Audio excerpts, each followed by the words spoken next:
at 4:06 a.m., September 10, 1935. He was just 42 years old. I was very impressed. But it's a terrible thing to say. I was really glad when they shot him.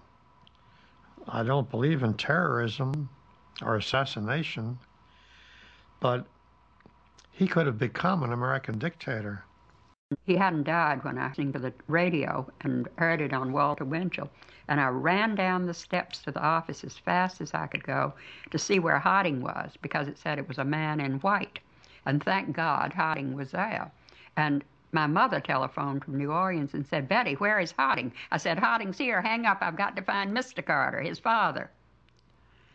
And everybody in the state felt that way, that all the antis, you didn't know who it was. It could have been anybody. And I hate to say we really hoped that he would die. Now, that's a terrible thing to say. I don't like to as the total man as evil, but he was certainly considered that by everyone opposed to him, really. He was considered the wild man, primarily.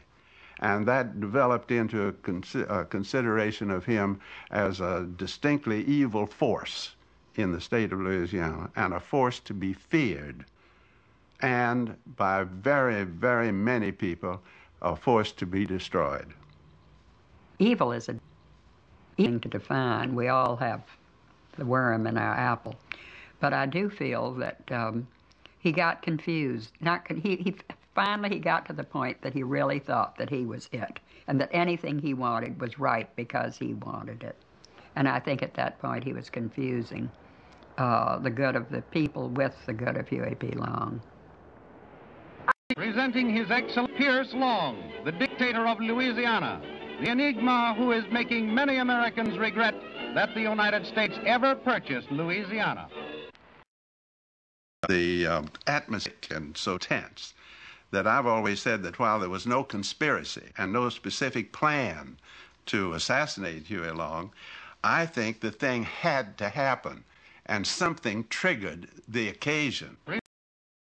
I think we were living through I think what Long was doing was a revolution, and we were fighting that revolution and fought with the tools that Mr. Jefferson said we could use, which is revolution. And we were ready to fight to stop this man. There were two revolutions. His, the dictators, producing great things, and the people who didn't want the power taken away.